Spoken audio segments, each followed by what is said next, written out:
बहुत ही भयानक बीमारी है। अगर किसी को एक बार रेबीज हो गया तो वो बचने की संभावना उसकी बिल्कुल भी नहीं।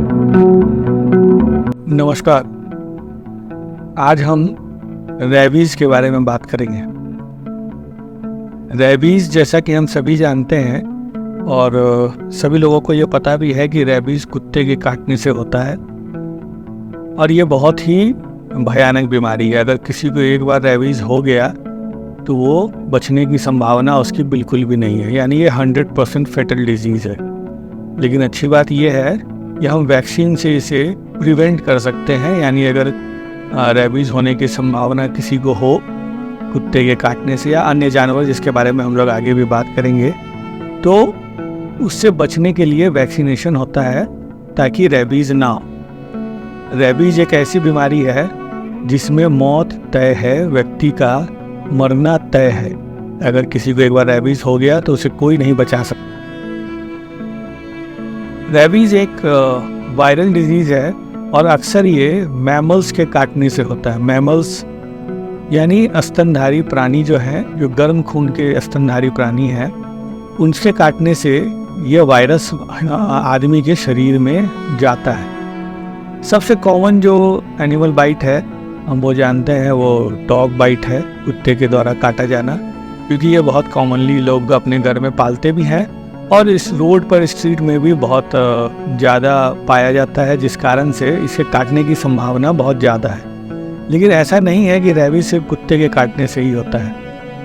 जैसा कि हमने पहले भी बोला, ये किसी भी मैमल्स के काटने से हो सकता है, यानी ये बिल्ली के काटने या नोचने से भी हो सकता है, यह बंदर से भी हो सकता है, यह चमगादड़ से भी हो सकता है, ऊंट, गाय, भैंस, घोड़ा, किसी भी जानवर के काटने से ये हो सकता है। स्तनधारी प्राणी कोई भी हो, कोई भी मैमल्स हो, तो उसके काटने से यह बीमारी हो सकती है। तो बेहतर है कि कोई भी जानवर अगर किसी को काट ले, कोई भी मैमल्स काटे, तो उसको एंटी रेबीज वैक्सीनेशन कराना चाहिए ताकि रेबीज ना हो। रेबीज एक वायरल बीमारी है और यह वायरस ह्यूमन बॉडी में इंटर होता है किसी दूसरे जानवर से जिसे कि रेबीज हो। जैसे कुत्ता जब कोई पागल कुत्ता या काटता है तो वो वायरस उसके सलाइवा में बहुत ज़्यादा रहता है और वो वायरस आदमी के शरीर में चला गया। और ये ज़रूरी नहीं है कि सिर्फ काटने ही से, पागल कुत्ता अगर नोच भी ले, अगर वो चाट भी ले, तो उसके सलाइवा में इतना वायरस होता है कि वो व्यक्ति को रेबीज करा सकता है। अब हम सिर्फ डॉग बाइट के बारे में ही, क्योंकि सबसे कॉमन है इसलिए उसके बारे में हम बात करेंगे। यह भी अलग अलग ग्रेड का होता है। जैसे अगर कोई कुत्ता जिससे वो पागल हो या अगर उसके बारे में जानकारी ना हो कि वो रैबिड है या नहीं, तो उसके चाटने से भी हम ग्रेड 1 बोलेंगे। उससे अगर बाइट हो जाए, स्क्रैच हो जाए, ग्रेड 2 बोलेंगे। और बहुत ज़्यादा काट ले, जगह जगह बड़े बड़े दांत गड़ा दे और मसल्स वगैरह भी फाड़ दे, तो उसे हम लोग ग्रेड 3 बोलते हैं। और जितना ज़्यादा ग्रेड बाइट का होगा, रेबीज होने की संभावना उतनी ज़्यादा होगी।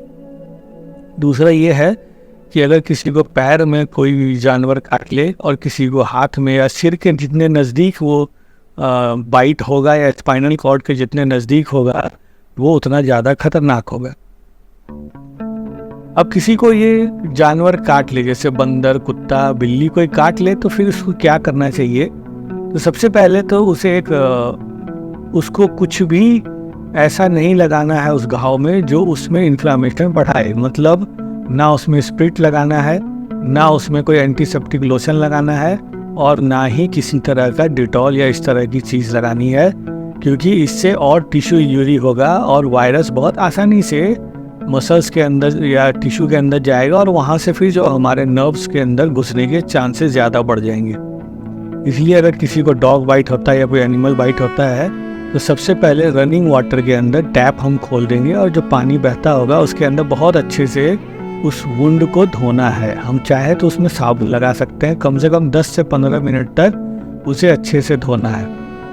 उस वुंड में किसी तरह का एंटीसेप्टिक लोशन नहीं लगाना है, ना स्प्रिट लगाना है, ना उसे बार बार दबाना है, और ना ही उसके ऊपर या नीचे कस के बांधना है, जैसे ब्लड रोकने के लिए बांधते हैं, वैसा बिल्कुल नहीं करना है। अगर हम ऐसा करेंगे तो टिश्यू इंजरी और बढ़ेगा और वायरस को और आसान हो जाएगा हमारे सेल्स के अंदर में जाने के लिए और बाद में रेबीज वो हो जाएगा। ये तो हो गया फर्स्ट एड। इसके बाद हम इमीडिएटली डॉक्टर को कंसल्ट करेंगे और वैक्सीनेशन शुरू करेंगे। सबसे बेहतर होता है विद इन 72 आवर्स या एज अर्ली एज पॉसिबल। 72 घंटे के बाद तो बहुत ज़्यादा खतरा है। हम जितनी जल्दी हो सके उतनी जल्दी वैक्सीनेशन लेंगे। वैक्सीनेशन 2 तरह का है। एक जो हम जानते हैं कि कुत्ते के काटने से जो रेबीज़ का वैक्सीन होता है, एक 6 डोज का है और मार्केट में आजकल 3 डोज वाला यानी कि वैक्सीन वाला भी एंटी रेबीज़ वैक्सीन अवेलेबल है। अब अगर कुत्ता पागल हो या ये पता ही नहीं चले कि वो जो जानवर या कुत्ता काटा है उसका स्टेटस क्या है, वो पागल है या नहीं है, तो उस केस में या बहुत ज़्यादा बाइट है तो उस केस में इम्यूनोग्लोबिन, एंटी रेबीज़ इम्यूनोग्लोबिन भी दिया जाता है।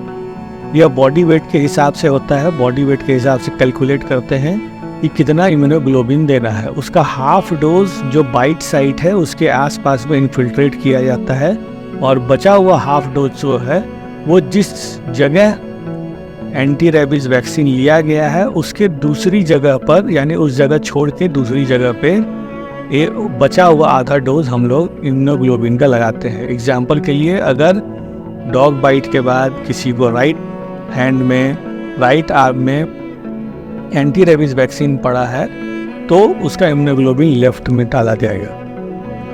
तो ये वैक्सीनेशन बहुत ज़रूरी है।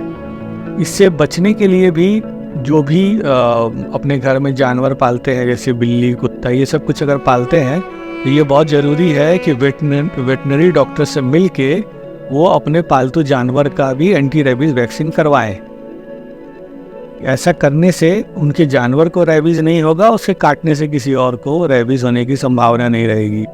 दूसरा, अपने जानवर को खुले में कभी भी अकेला ना छोड़े कि ताकि वो किसी और जानवर के साथ घुल मिल जाए, क्योंकि अगर ऐसा होगा तो हो सकता है कि स्ट्रीट डॉग या स्ट्रीट जो कैट है या और भी जो मैमल्स हैं उसमें किसी को रेबीज़ हो और उससे इसे आ जाए। तो ये तो हमने समझा कि रेबीज़ वैक्सीनेशन कैसे है, लेकिन ये बहुत ज़रूरी है कि रेबीज़ हो ही नहीं, इसीलिए हम जानवर से उचित दूरी बना के रखें। स्ट्रीट डॉग से, खासकर स्ट्रीट डॉग और जो बिल्ली वगैरह है या ऐसा कुछ है, अगर उससे कभी भी बाइट होता है तो इमीडिएटली वैक्सीनेशन शुरू करें। वैक्सीनेशन एक बहुत ही इफ़ेक्टिव मेथड है जिससे कि रेबीज़ होने से बचा जा सकता है, और एक बार रेबीज़ हो गया तो फिर उसके बचने की संभावना है, उस व्यक्ति के बचने की संभावना नहीं है।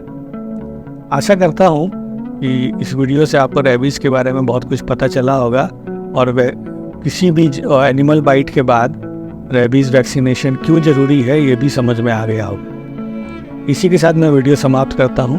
धन्यवाद।